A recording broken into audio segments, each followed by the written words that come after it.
안녕하십니까. 국고처 3부의 권미정입니다. 무척이나 고단했던 한 주가 끝났습니다. 코로나 팬데믹 이후 4년 만에 서킷 브레이커 발동으로 시작한 한 주였었죠. 이번 주는 시장의 향방을 알려줄 만한 마땅한 경제 일정도 없어서 정말 주가가 수급에 따라서 도깨비처럼 널뛰었던 한 주였습니다. 월가는 장기적인 관점에서 상승 여건은 여전하다고 하지만 그 과정은 불안할 거라고 예상하고 있습니다. 이 시장 속에서 어떤 대응이 필요할지 이야기 함께 나눠보겠습니다. 원은 이현상 파트너와 함께합니다. 어서 오십시오. 네, 안녕하세요. 네. 우리 시장의 큰 불안이 미국장의 경기 침체 우려에서 왔습니다. 다행히 미국장은 목요일과 금요일 조금 상승을 하면서 시장을 마쳤는데요. 미국장부터 한번 살펴볼까요? 네. 자, 일단 한 주 동안에 사실 지난주 우리 고쳐 방송하면서 주말장이 좀 많이 빠져서 이번 주 시장도 초반에 좋지 않을 것이다. 하지만 이번 주 최근 한 주 동안에 있었던 낙폭을 빠르게 회복한 한 주였다. 이렇게 볼 수 있겠습니다. 간밤에 이제 미증시도 반등세를 이어가면서 이번 한 주 동안에 이제 상승세를 좀 보였는데 간단하게 한번 진단해 본다면 기존의 급락세를 보이고 폭락장을 연출했었던 이유는 아시겠지만 경기 침체 우려가 좀 과하다. 지난주에 발표됐었던 제조업 PMI라든지 고용이라든지 전반적으로 다 그랬다는 것이죠. 그건 좀 과했다라는 거예요. 그래서 우리가 조금 경계했었던 등 떠밀려서 하는 금리 인하, 불황형 금리 인하가 아니냐. 여기에 엔캐리 청산에 대한 이런 우려감들이 사실은 더 컸었다라고 봅니다. 물론 소위 제가 계속해서 한 달 전쯤에 뻐꾸기 주식에서 말씀을 드렸던 미국 소위 M7 실적 피크에 대한 대략 한 2에서 3분기 정도면 이제 피크가 될 것이다라는 의견도 좀 드렸었는데 그런 것도 좀 영향을 받았는데 전체적으로 그것들이 이제 한 주가 해소되는 한 주였죠. 최근에 발표됐었던 ISM 서비스 같은 경우에는 이번에 50 이상 올라오면서 견조함을 좀 보여줬다. 그리고 GDP 나오도 보니까 3분기 GDP 나오 2.9 정도 나오고 있더라고요. 그러니까 지난주에 우리 얼핏 얘기할 때 이런 얘기 드렸어요. 지표는 깨졌지만 미국의 경제 성장 전망은 나쁘지 않게 흘러가고 있다. 여기에 일본 증시가 하루에 막 10% 넘게 12% 폭락을 하니 가만히 있을 수가 없었다는 거죠. 그래서 미국 BOJ 부총재가 긴급하게 좀 진화에 나서면서 정책 수정에 대한 이런 언급도 좀 나오면서 시장의 불이 조금 꺼지는 그러면서 이제 한 주간의 반등을 이끌었다 이렇게 볼 수 있겠고요. 자, 그렇다면 계속해서 미증시가 상승세로 갈 거야? 그거는 좀 아닐 것 같다라는 생각이 좀 들어요. 당분간은 좀 횡보하면서 박스권으로 흘러갈 가능성이 있다. 당장 다음 달에 금리 인하를 앞두고 있기 때문에 두 단계냐 한 단계냐 이렇게 의견이 조금 분분하긴 하고 최근에는 두 단계 인하 가능성이 상당히 높습니다. 저는 개인적으로 불황형 금리 인하보다는 보험적 금리 인하 성격으로 계속해서 좀 해석을 하고 있다. 이렇게 보시면 좋을 것 같고요. 자, 그러면 한번 보시죠. 이거는 S&P 500입니다. 자, 최근에 하락했던 거를 한 주 동안에 빠르게 만회를 해주고 있습니다. 물론 이런 식으로 내려오고 있기 때문에 올라서면서도 좀 부딪힐 수 있는 자리라는 것이고요. 다만 우리 그런 얘기 한번 드렸었죠. 미국이 금리를 실제로 내리는 거는 우리가 기다렸던 호재일 수 있지만 첫 번째 금리 인하는 악재가 될 것이다. 왜? 안 좋으니까 내린다는 것이기 때문에요. 그리고 기다렸던 어떤 재료 노출 성격이 있죠. 그거를 지금 미리 반영하는 중이다. 그래서 개인적으로는 첫 금리 인하하는 그 시점까지 시장이 좀 횡보할 가능성이 좀 더 방향보다는 이렇게 보시면 좋을 것 같고요. 나스닥을 한번 보시게 되면 나스닥도 굉장히 많이 떨어졌습니다. 18,600선에서 16,000선까지 거의 한 달 가까이 수직 급락을 했었고요. 이번 한 주 동안에는 회복을 시켜놓고 있는 상황입니다. 너무 과했다라는 것이죠. 너무 과했다. 동의하는 내용입니다. 자, 추세적으로 상승할 것이냐? 그러기 위해서는 소위 M7이나 엔비디아나 이런 쪽이 좀 올라줘야 되는데, 그거는 조금 좀 무겁게 좀 느껴진다라는 쪽으로 저는 지금 좀 보고 있고요. 그 다음에 요거 한번 보도록 하겠습니다. 자, 요거 좀 준비됐는지 모르겠는데, 이거 일본 니케이 225인데요. 그냥 간단하게 한번 보시죠. 자, 일본 니케이가 225가 이렇게 수직 급락을 했었고 월요일 같은 경우에는 마이너스 12% 폭락합니다. 당장 일본의 금리 인상하면서 추가 금리 인상에 대한 이런 부분을 좀 열어놨었는데 그것이 이제 진정이 된 거죠. 부총재가 사실 시장에 반성문을 썼다. 뭐 이런 표현도 좀 가능할 수 있을 것 같고 그래서 빠르게 회복되면서 엔캐리 청산에 대한 이런 우려감들을 좀 씻어주는 이런 흐름을 보여줬고요. 자, 미국의 10년물 국채 금리 한번 보도록 하겠습니다. 지금 어디 수준에 와 있냐면 최근에 미국채 10년물은 4% 아래로 내려와 있습니다. 이게 대략 한 3.78까지 내려왔다가 지금은 3.9 정도 되는데 뭐 계속해서 좀 내려오지 않겠나 싶습니다. 왜냐하면 금리 내려야 되니까. 다만 여러분들은 그거 하나 꼭 기억해 두십시오. 미국채 장기물 뭐 4.5, 4.6, 4.7 뭐 여기에서 유독 이현상이가 미국채 장기물 투자를 오랜 시간 권했었다라는 거. IMF의 가장 좋은 기회로. 자, 채권 금리는 떨어지는다라는 거는 채권 가격은 반등한다, 올라간다는 거고요. 그죠? 그다음에 금리가 올라간다라는 거는 가격은 떨어진다라는 거죠. 그죠? 이렇게 여러분들이 보시면 됩니다. 예.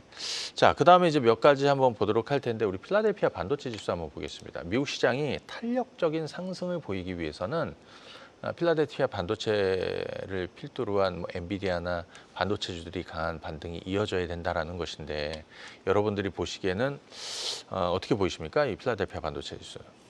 개인적으로 제가 볼 때는 강하지는 않았다. 여전히 좀 무겁다라는 것이죠. 개인적으로 반도체가 조금 무거울 것 같다. 이렇게 보여집니다. 다만 저점은 한번 좀 찍었기 때문에 이 선에서 좀 횡보하는 이런 흐름으로 갈 가능성이 높고요. 제가 한번 엔비디아 주가를 한번 좀 보도록 하겠습니다. 주요 기업들 몇 가지 좀 볼게요. 자, 엔비디아는 지금 주가가 대략 100달러 선에서, 그러니까 100달러 깨지고 반등이 좀 나오고 있습니다. 제가 이제 그런 적이 있죠. 액면 분할하기 전에 우리 100달러에서 2023년 대략 10월에 바닥 투자를 시작하고 이것이 1,400달러에 갔고요. 그죠? 그리고 지난 7월 초에 제가 엔비디아 130, 140달러 언저리에서 매도 의견을 드립니다, 여러분들. 이때 SK하이닉스, 삼성전자도 매도해야 된다는 의견을 드렸는데 저는 그 부분에 여전히 좀 동의하고 있는 상황이에요. 그래서 반도체주들이 특히 엔비디아가 지금 100달러 부근에서 뭐 크게 갑자기 깨질 것이냐 뭐 그러진 않을 것 같고 다만 좀 올라서는 이런 부분이 좀 있을 것 같기도 합니다. 그런데 그때 여러분들이 추가로 내가 엔비디아나 반도체주를 따라갈 것이냐 아니면 비중 조절에 나설 것이냐 이 부분을 잘 고민해 보셔야 된다 말씀을 드립니다. 예. 자, 그다음에 특징적인 것도 한번 볼게요. 저는 한국 주식 쪽에서는 바이오테크, 제약바이오를 1순위로 오랜 시간 계속해서 밀어드리면서 바이오텍 전성시대가 뭐 시즌 1 끝나고 이제 시즌 2 시작했다라는 의견을 드렸고 미국에서도 헬스케어 업종군들이 저는 굉장히 좋아 보인다라는 말씀을 드렸는데 최근에 자 이런 거 한번 볼게요. 이건 나스닥 바이오 ETF인데 IBB. 역시 최근에 좀 떨어졌습니다. 이렇게 좀 떨어졌는데 개인적으로 제가 볼 때는 140 아래에서 저가 매력이 좀 생기고 있다. iShares 나스닥 바이오 ETF 주요 기업들이 여기 다 들어와 있는데 140 정도면은 저점선을 좀 만들지 않을까 싶습니다. 또 하나 XBI 요거는 S&P 바이오 ETF인데요. 역시 마찬가지로 좀 빠졌습니다. 최근에 추세가 무너진 건 없죠. 그죠? 그리고 대략 90달러 초반에서 견조한 게 유지 중입니다. 자, 그다음에 이번 주에 미국 주식들 중에서 너 가장 눈에 띄었던 종목이 뭐야라고 물어보시면 한번 물어봐 주세요. 저희가 대답은 안 되나요? 자, 제가 한번 여쭤보겠습니다. 미국 주식 중에서 이번 한 주 동안에 가장 주목할 만한 특징적인 종목이 뭐가 있을까? 예. 저는 호실적을 발표한 일라이 릴리 아닐까 싶습니다. 정답입니다. 감사합니다. 역시 한국경제TV 대표 앵커로 자질이 충분하다라고 평가해드릴 수 있을 것 같습니다. 네. 예. 자, 일라이 릴리가 맞아요. 호실적 잘 나왔다. 그리고 이번 컨퍼런스에서 지속형에 대한 이런 언급도 좀 있었고 결국에는 이런 것 같아요. 비만 치료제가 이런 거죠. 이제는 얼마의 체중을 얼마나 더 감량을 시킬 거냐 이거보다는 얼마나 편의성을 줄 것이냐 아마 이렇게 갈 겁니다. 그래서 지속형 또 경구형 이런 쪽으로 주말에 자 이건 일라이 릴리 주가 한번 보시죠. 최근 주가가 뭐 경쟁사들 최근에 이제 뭐 경쟁적으로 뭐 결과도 임상 결과도 내놓고 뭐 하다 보니까 주가가 좀 밀렸었는데 뭐 시장도 빠지고 하지만 750에서 800달러 부근에서 일라이릴리는 바닥을 만듭니다. 그리고 주가가 올라섭니다. 간밤에도 소위 S&P 500 중에서 가장 눈에 띈 건 전 이거였다고 생각이 들어요. 그리고 또 하나 볼 게 뭐냐면 이번에 모건 스탠리가 업종 내 탑픽으로 다시 한번 또 힘을 실어줬고 또 하나는 티커를 하나 잘 보세요. LLYX. 요거는 일라이릴리를 2배 곱하기 2, 2배 추종하는 ETF인데 이게 간밤에 또 한 11% 올랐습니다. LLYX. 요것도 여러분들 한번 참고하셔서 지금 차트에 보이지 않아서 이제 신규로 상장된 거죠. 여러분들 한번 좀 체크해 보시면 좋을 것 같고 여기에 뭐 아스트라제네카나 노보노디스크, 에브비, 존슨앤존슨 제가 계속해서 말씀드린 종목군들도 상당히 좋은 흐름을 보였는데 이쪽을 계속해서 좀 올해 하반기 주목해 보시고 자세한 얘기는 뻐꾸기 주식에서 나눠보겠습니다. 오늘은 국내 주식 얘기를 좀 많이 해야 될 것 같아요. 네. 네, 맞습니다. 사실 미국장 한 주간의 움직임을 보면요. 다우존스가 0.6% 주간으로 하락을 했고 S&P 500은 0.04% 하락, 나스닥은 0.18% 하락으로 장 초반의 낙폭을 거의 만회하는 움직임이 나타났습니다. 하지만 우리 시장은 한 주간 코스피는 3.2% 하락으로 마감을 했고요. 코스닥도 1.9% 하락으로 마쳤습니다. 미국장에 비해서 낙폭을 좀처럼 좀 회복하지 못하는 모습이 나오고 있는데요. 아직은 지지부진한 한국 시장 한번 함께 네. 점검을 해볼까요? 자, 사실 지난주 우리 이 방송에서 폭락장이 다시 없을 절호의 기회라는 얘기를 좀 다시 드렸습니다. 그러면서 지난주에 제가 무슨 얘기 드렸죠? 이번 주 시장, 사실 지난주 우리 국고처 끝나고 주식 반상에 원래 예정이 없었던 거를 제가 연다라고 했죠. 왜냐하면 위기가 왔는데 그 위기가 여러분들한테 정말 좋은 기회가, 찬스가 될 것 같아서 시간 할애를 해서 이분들한테 좀 도움을 드려야겠다. 지난주에 정말 어마어마한 분들이 오셨습니다. 그냥 기본적으로 주말 토요일 날 바쁘실 텐데 대략 한 1,200, 1,300분이 들어오셨더라고요. 정말 많이 참석을 하셨네요. 자, 오늘도 여러분들 꼭 들어오시고, 자, 그래서 이번 그 한 주 동안의 국내 증시도 주초에 또 폭락세가 있었는데 그리고 다시 좀 돌려놨어요. 앞서 말씀드린 그대로요. 미국 시장에서 그동안에 있었던 경기 침체에 대한 어떤 우려, 등 떠밀려서 하는 금리 인하에 대한 우려 이런 것도 좀 불식시켰고 그다음에 엔캐리 청산에 대한 이런 우려감도 좀 해소가 됐고 자 그러면서 주가가 너무 과하게 떨어졌다라는 거죠. 그러니까 어떻게 엄청나게 또 세게 또 빠르게 회복이 됐던 그런 한 주간의 흐름입니다. 그러면 요거 한번 보시죠, 여러분들. 코스피만 간단히 한번 볼까요? 이번 주 초에 여러분들 8월 5일이죠. 자, 월요일 코스피가 마이너스 장중에 10.8% 폭락합니다. 네. 가장 최저점은 대략 2시 50분에서 3시 정도 된 거라고 생각이 들어요. 왜냐? 그때 제가 뭔가 또 사인을 내서 제가 그 시간을 정확히 기억을 하는데 아무튼 그렇습니다. 그리고 지금 굉장히 빠르게 돌려 세우고 있죠. 자, 그러면 여러분도 한번 되돌려 보세요. 일주일 지났는데 여러분들이 지금 생각할 때 내가 그때 주식 샀어야 돼. 이게 첫 번째일 것이고. 그죠? 저점에서. 두 번째는 내가 그때 주식 투매하지 말고 잘 버텼어야 돼. 이게 두 번째라고 생각이 들어요.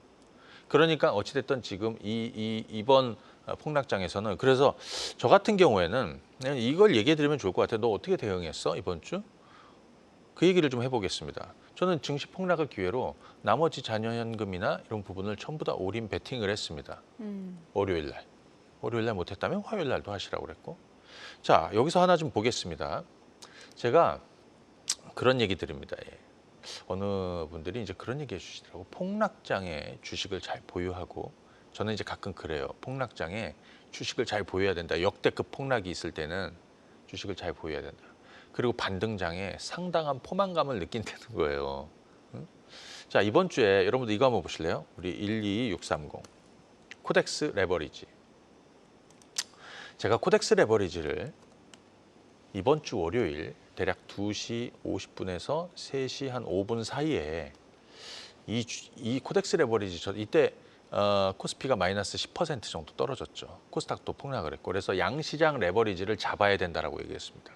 그래서 사인을 냈어요. 사시라고. 야수의 심장이셨네요. 예. 왜? 이번 주에는 사실은 월요일 날 한 3% 떨어지고 그러면 그냥 대기예요. 다음 날도 한 3% 떨어질 수도 있어요. 그 다음 날도 떨어졌어요. 근데 이걸 한 방에 다 떨어진 거예요. 근데 제가 지난주에 무슨 얘기 드렸냐면 경기 침체 좀 과할 수 있다. 왜? 경제 성장은 괜찮으니까 지표는 침체를 가리쳐도 그죠? 그리고 또 하나는 곧바로 우리 엔캐리에 대한 부분도 좀 너무 과할 수 있다. 자, 그래서 이건 너무 과한 거예요. 그래서 제가 무슨 얘기하냐면 ETF는 그런 얘기 드립니다. 무슨 얘기 드리냐면 예를 들어서 우리 앵커가 제주도 여행 가서 기념품 잘 안 사오는데 뭐 평소에 잘 갈 수 없는 남미라든지 뭐 아프리카라든지 뭐 가실 일이 있을지 모르겠지만 저기 뭐 동유럽이라든지 이런 데 가면 우리 기념품 사갖고 올 수 있죠. 평소에 잘 안 가던 동네, 평소에 내가 접하지 않았던 지수대에서 정말 가기 힘든 지수대에 가게 되면 그때 기념품을 사가지고 오는 겁니다. 뭐 레버리지로. 코덱스 레버리지, 코스닥 레버리지. 자, 한번 보십시오. 이거는 코덱스 레버리지입니다. 그렇게 하시는 겁니다, 여러분들. 코스닥 레버리지 한번 볼까요? 233740. 이거는 더 많이 올랐습니다. 이번 주 저점이 얼마냐? 7,200원이었습니다. 얼마까지 올랐어? 9,000원까지 올랐습니다. 대략 저점 대비해서 30% 가까이 올라섰습니다. 정말 그런 극단적인 기회. 근데 여기서 하나 알아두셔야 할 건 내가 이 저점을 안 잡아도 사실 상관은 없습니다. 레버리지를 산다라는 그 극단적인 상황은 어떤 상황이냐면 내가 베팅할 수 있으면 베팅을 하는 것이고요. 베팅할 수 없다면 가지고 있는 주식을 잘 간수해야 된다라는 겁니다. 떠나보내는 게 아니라 그걸 잘해야 된다는 겁니다. 예. 자, 레버리지 전략을 이렇게 좀 드렸었고요. 그 다음에 이현상의 바이오텍 전성시대 시즌2 자 시작하겠습니다. 자, 첫 번째는 삼성바이오로직스 한번 좀 보겠습니다. 이번 주에도 삼성바이오로직스가 정말 좋은 기회를 줬다라고 생각합니다. 이게 언제입니까? 이게 월요일입니다. 이날 월요일 날 잠시만요. 자, 삼성바이오로직스인데. 삼성바이오로직스가 이번 주에도 강했어요. 네, 자 삼성바이오로직스 여기죠. 이날 월요일 날 마이너스 6% 폭락했습니다. 아마 이 방송 잘 보시는 분들 이게 정말 기회가 됐을 거라고 생각합니다. 우리 삼성바이오로직스 지난 7월 뭐 초죠.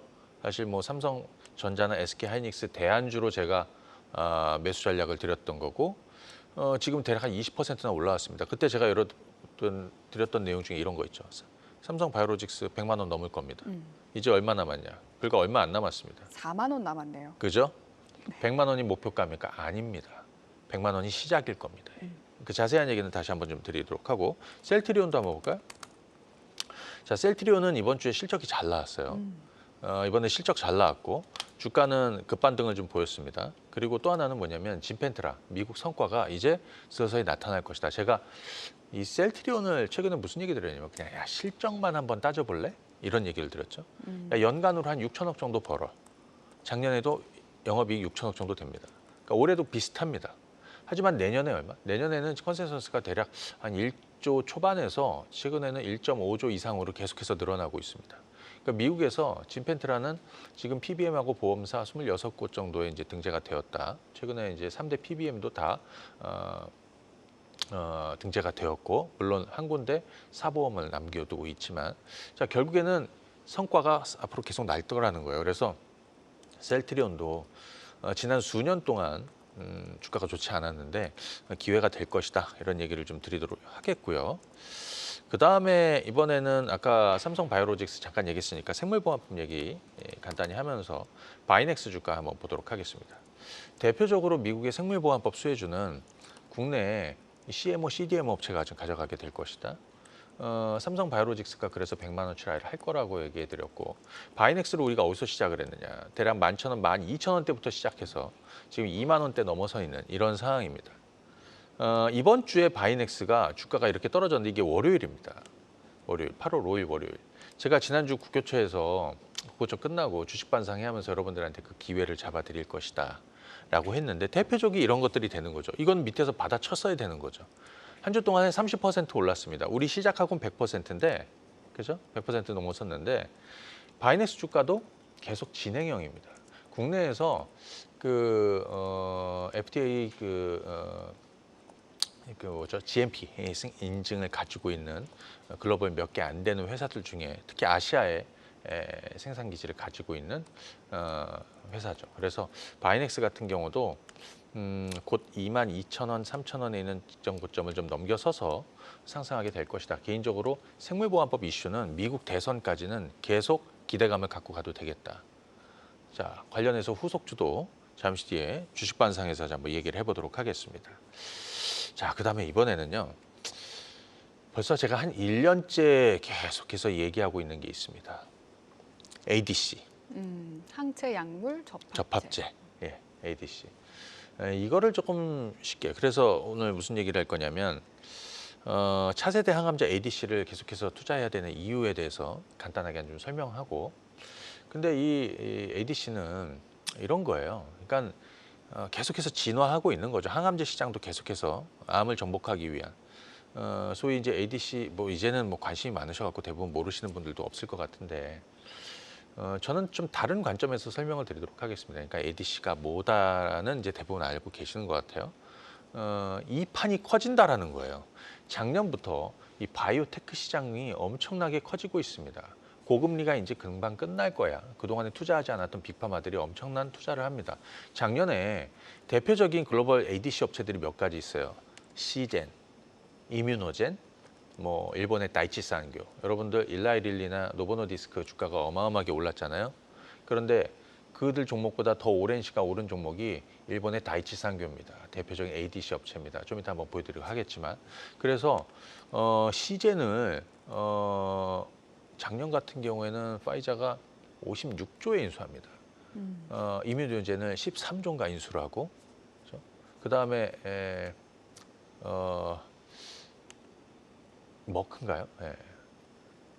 머크. 그리고 최근에 아스트라제네카 같은 경우에도 뭐 사실 이중항체 ADC 관련해서 중국의 시스티 이뮨을 11조에 인수하고 뭐 사실 이 판은 엄청나게 요동을 치고 있습니다. 예. 올해 같은 경우에도 젠마비 프로바이오로직스 ADC를 인수하고 그래서 엄청나게 이 시장이 커지고 있다. 이거를 여러분들이 좀 보시면 좋을 것 같고 그 관련해서 국내에서 가장 또 많이 좀 주목받고 있는 몇 가지 회사들이 있어요. 그 중에서 리가켄 바이오가 첫 번째로 좀 주목해 볼 종목입니다. ADC 쪽에서 가장 많은 파이프라인은 보유하고 있고 기술 이전 기대감, 연말 기술 이전 기대감이 상당히 좀 높고 2022년 말에 암젠의 기술 이전했고 작년 말에 또 존슨앤존슨의 기술 이전했고 자 올해 말도 아마 기대를 하고 있습니다. 그래서 리가켄 바이오 주가 한번 보도록 하겠습니다. 여러분들 리가켄 바이오 주가가 우리가 시작한 게 작년 하반기입니다. 그때 주가 얼마예요? 35,000원이죠. 제가 근 1년 가까이 계속하고 있습니다. 지금 주가는 9만 원대에 와 있고요. 뭐 주말에도 살짝 뭐 좀 눌려 있는 상황입니다.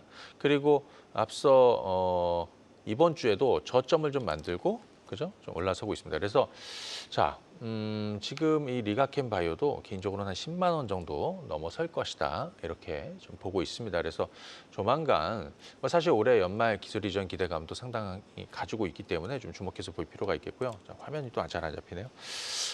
두 번째는 이중항체 얘기를 좀 해야 될 것 같은데 관련해서 최근 들어서 빅파마들의 이중항체 투자가 아주 뭐 급증을 하고 있다 이렇게 보입니다.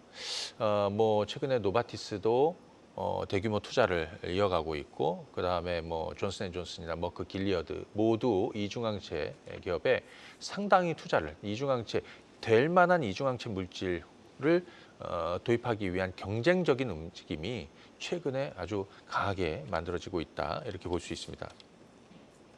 네, 오늘 자, 아직 끝나지 않았는데. 자, 그래서 사실 이쪽에서 지금 주목할 회사는 일단 ABL 바이오예요. ABL 바이오. 자, ABL 바이오 주가를 한번 보도록 하겠습니다. 사실 ABL 바이오는 이중항체, 또 최근에는 또 이중항체에다가 ADC를 접합하는 이중항체 ADC, 그 다음에 여러분들 뭐 BBB라고 많이 들어보시지만 뇌혈관 질환이라든지 치매 치료하기 위한 플랫폼 BBB 이쪽에서 국내에서도 가장 앞서가고 있는 회사가 이 회사거든요. ABL 바이오도 대략 지금 3만 원대 이제 올라섰고 아직도 저점 라인입니다.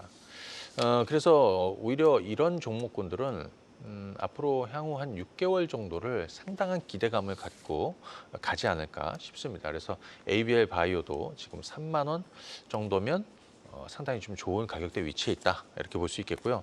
하나 더 좀 소개를 드리도록 하겠습니다. RPT 이 방사성의약품 치료제 시장을 좀 얘기를 할 건데 사실 우리가 퓨처캠이라는 종목 가지고 엄청나게 큰 성과를 올리고 있는데 아직 끝이 안 났어요. 근데 이 방사성의약품 RPT 시장이 작년부터 엄청나게 큰 시장으로 성장을 하고 있습니다. 소위 차세대 항암제라고 일컬어지고 있는 뭐 항암 기술이라고 봐야겠죠. ADC라든지 또 RPT도 마찬가지입니다. 방사성 동위 원소를 이용한 그 항암제를 만드는 것인데 작년부터 이 시장에서도 판이 엄청나게 요동을 쳤습니다. 로슈가 제네틱 패티드림을 14억 달러 인수를 하고 이후에 뭐 작년 연말이죠. 아스트라제네카는 브리스톨 마이어스가 레이지 바이오를 5조에 인수하고 최근에는 아스트라제네카가 캐나다의 RPT 업체 5.6조의 퓨전 파마스티커스라는 회사를 또 인수를 합니다. 이쪽에서 가장 또 앞서가고 있는 회사가 작년에 이 RPT 전립선암 치료제 승인을 받았던 노바티스예요. 플루빅토. 노바티스는 최근에 뭐 미국 회사죠.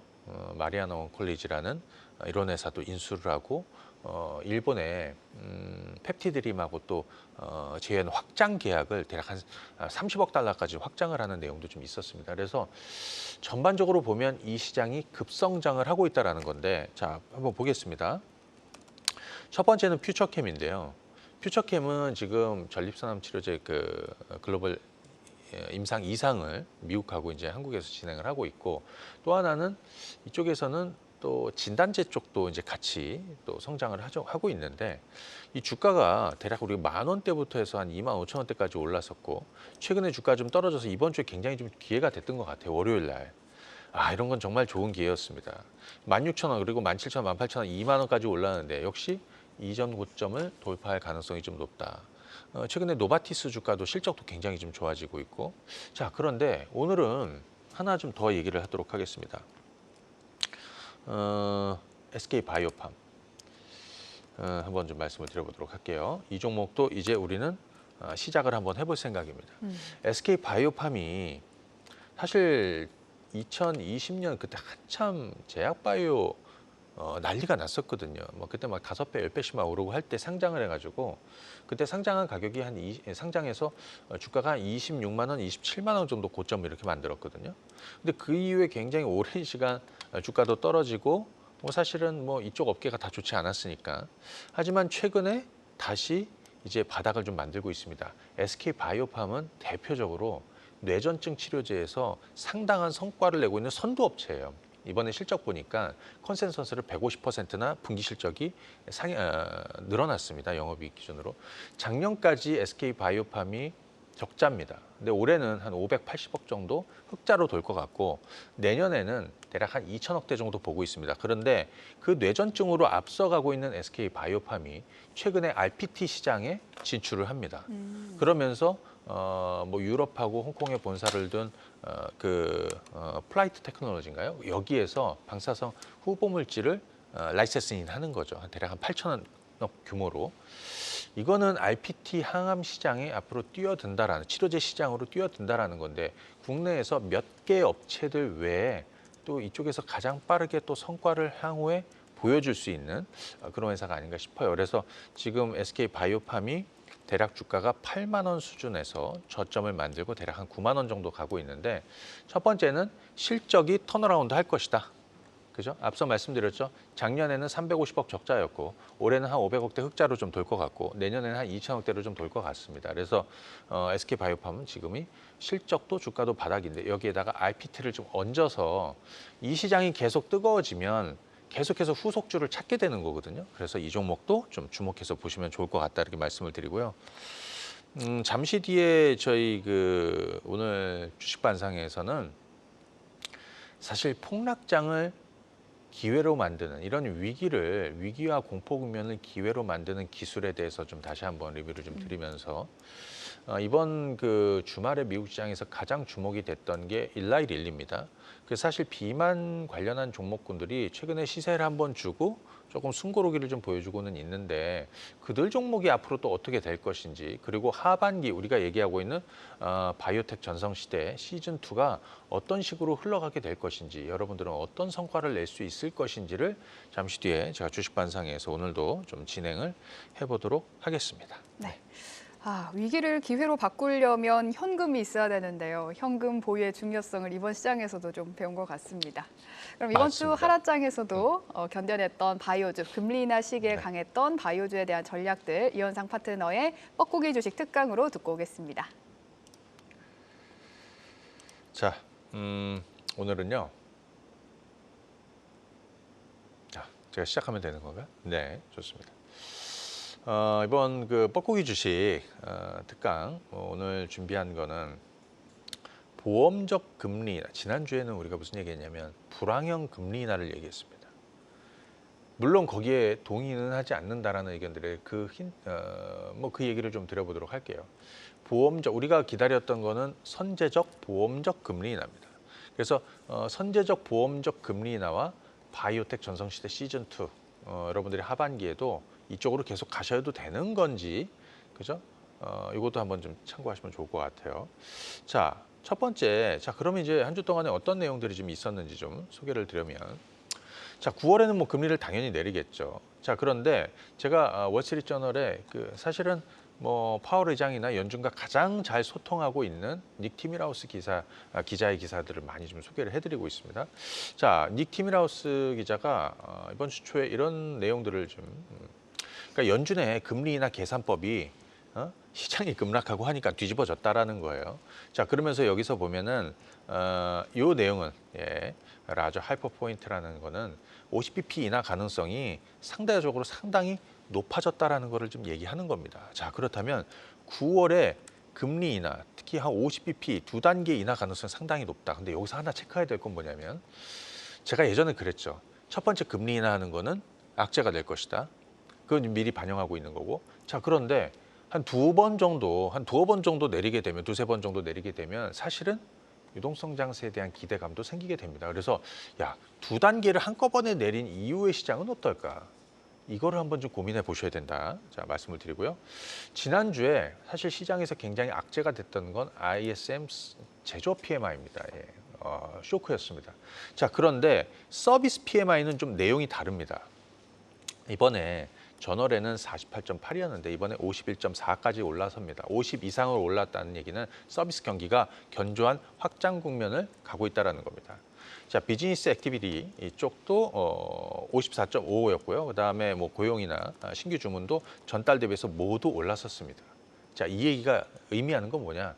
시장이 과도하게 경기 침체에 대한 얘기를 하고 있지만 그렇지 않다라는 거를 좀 보여주고 있다. 이렇게 보시면 좋을 것 같고, 이번에 GDP 나오도 0.4 올라서 전망치가 2.9까지 계속, 이건 뭐 매주 나오는데까지 올라와 있습니다. 그러니까 지난주에 잠깐 제가 얼핏 안 좋은 부분 얘기했지만 미국의 경제 성장률 전망들은 나쁘지 않다. 뭐 이런 얘기들을 좀 계속해서 좀 말씀을 좀 드렸었고요. 그 다음에 엔캐리 트레이드 요 얘기를 좀 드려야 되는데, 사실 이게 시장에는 굉장히 악재가 되었다. 그죠? 그런데 이번 주 뭐 사실은 일본이 이제 금리 올리면서 추가적인 금리 인상 가능성도 좀 높다 하면서 사실 전 세계가 난리가 난 거죠. 그죠? 엔캐리 트레이드 청산에 대한 이런 우려감들, 그죠? 엔캐리 자금 청산에 대한 이런 우려감들이 뭐 소위 미국 빅테크부터 해서 뭐 미국 시장, 뭐 국내 증시, 일본 뭐 할 것 없이 뭐 완전히 폭락장을 만들었습니다. 제가 볼 때는 경기 침체에 대한 이런 우려감도 있었지만 사실 엔캐리 이 부분에 대한 부분이 사실은 악재로 더 영향을 좀 주지 않았을까 싶어요. 그런데 곧바로 이번 주 월요일 날 일본 니케이 225가 마이너스 12% 폭락하고 뭐 이런 식으로 가버리니까 난리가 난 거죠, 일본도. 그러니까 이건 진화에 나서야 된다는 거예요. 그래서 우치다 시니치 일본은행 부총재가 이제 좀 한 발 물러선, 그러니까 총재가 좀 문제를 만들었다. 근데 그거를 이제 부총재가 이제 정리하는. 그래서 아까 부총재가 숙제를 했다. 뭐 이렇게 지금 얘기를 드렸는데, 자, 시장의 영향을 뭐 상당히 좀 주게 되면 금리 인상 궤적을 수정할 수 있다. 그리고 시장이 불안정한 상황에서는 기준금리 인상이 없을 것으로 예상이 된다. 뭐 이런 내용들, 한번 물러선 내용들을 내놨습니다. 그러면서 사실 이번 한 주 동안의 시장이 강하게 반등했었던 이유는 뭐 이런 게 아니었나 싶은 거고요. 이 내용에서 일본은행의 금융정책위원회 이거는 뭐냐면 FOMC 끝나고 FOMC 의사록 공개하는 것처럼 그런 내용을 보는데 정책 정상화만이 목표가 될 수 없다. 그리고 빠른 인상 속도를 지향해야 된다. 그죠? 이렇게 속도 조절에 대한 내용을 한번 물러서서 발표를 했습니다. 자, 그다음에 곧바로 뭐 골드만삭스 CEO도 긴급하게 그러니까 등 떠밀려서 하는 금리 인하가 없을 거라고 그리고 지금의 조정이 다소 좀 건강한 조정이 될 수 있다 이런 부분이었고요. 언급을 했고요. 그다음에 뭐 경기 침체에 대한 우려는 다소 조금 높여놓은 거는 뭐 사실입니다. 하지만 급하게 뭐 예를 들어서 고용시장이 정말 약한 이런 데이터를 보여주고 있는데 그럼에도 불구하고 긴급하게 금리 인하를 하는 부분은 아마 하지 않을까, 포기하지 않을까 이렇게 좀 전망을 했습니다. 그러니까 이런 부분들이 시장에 조금 다소 좀 진정 효과를 좀 주고 있다. 자, 우리 요거 한번 볼까요? 역사상 가장 긴 장단기 금리 차. 이건 무슨 얘기냐면요. 역전돼 있던 장단기 금리 차가 축소되면서 경기 침체가 나타났다. 그러면 앞으로도 경기 침체 나는 거 아니야? 이건데 여기 회색으로 막대가 뭐냐면 경기 침체입니다. 그러니까 이 빨간색 아래로 내려간 거는 장단기 금리 차가 역전됐던 상황입니다. 이거는 뭐 80년도고요. 이건 81년도, 84년도, 2000년, 2007년, 그다음에 이건 2024년인데 지금은 대략 한 758일 정도에 그러니까 역전된 게 758일이라는 거예요. 역사상 가장 길다라는 겁니다. 근데 보통 이렇게 이 침체 여러분들 잘 보시면 회색 막대 침체 구간이 오기 전에 미리 역전돼 있던 금리가 이렇게 올라서고 바로 침체가 나타나는데 그러면 이번에도 학습적으로 똑같이 일어날 것이냐 이런 내용들이 있어요. 그렇지 않을 수도 있다라는 내용들이 왜냐하면 이미 올라서고 있습니다. 그죠? 이미 올라서고 있죠. 그래서 이번에는 과거의 패턴과 조금 다를 수도 있겠다. 또 뭐 경기 침체로 가지 않게 할 수도 있고요. 자, 이렇게 보시면 좋을 것 같고 뭐 하나만 더 보도록 할까요? 고용 지표. 이쪽에서 보시게 되면 이런 쪽 한번 보실까요? 보통 여기를 한번 보시게 되면 고용, 산업, 생산, 소득 기반으로 하는 그러니까 여기도 회색 막대가 다 침체 국면입니다. 이 침체 국면에서는 고용, 산업, 생산, 소득이 다 이렇게 윗단에 고점에 위치해 있었는데 지금 어디에 위치했냐? 거의 0에 수렴이 돼 있습니다. 그리고 이쪽 한번 보실까요? 자, 회색은 다 침체 국면이고 컨퍼런스 보드 선행 지수는 지금 이 아래쪽에서 머물고 있고 좀 회복을 하고 이런 상황이에요. 그래서 다소 경기 침체에 대한 이런 우려감들은 좀 과했다. 앞서 쭉 이렇게 얘기해드린 결론은 뭐냐면 경기 침체, 뭐 사실 세부적으로 들어가 보니까 경기 침체에 대한 이런 우려감들은 좀 더 좀 과하지 않았나 싶다라는 거예요. 그래서 이번에 페드의 금리 전망을 페드와치로 보니까 지금 뭐 두 단계 내리는 게 54% 정도 와 있고 9월에 그다음에 뭐 금리 인하는 거의 뭐 100%죠. 그리고 11월, 12월에도 내릴 수 있다. 자, 그런데 여기서 하나 봐야 되는 건 뭐냐면 그러면 하반기에 여러분들이 어떤 섹터나 어떤 종목 가지고 성과를 낼 거야? 뭐 반도체로 낼 거야? 2차 전지로 낼 거야? 뭐 자동차로 낼 거야? 뭐 제약바이오로 낼 거야? 뭘로 낼 거야? 이 부분은 하나 좀 생각을 해봐야 되는 거죠. 첫 번째, 고금리의 가장 피해주가 뭐였느냐. 금리를 서서히 내리면서 수혜받을 게 무엇이냐. 제약바이오라고 생각합니다. 그리고 미국 대선이 있죠. 해리스든 트럼프든 누가 되든 교집합이 바로 이쪽에서 형성돼서 가장 제가 볼 때는 하반기에 안정적으로 좀 성과를 낼 수 있는 게 결국은 이쪽이다. 자, 시즌2를 계속 이어가도록 하겠습니다. 네, 시즌2를 계속해서 기대해 보겠습니다.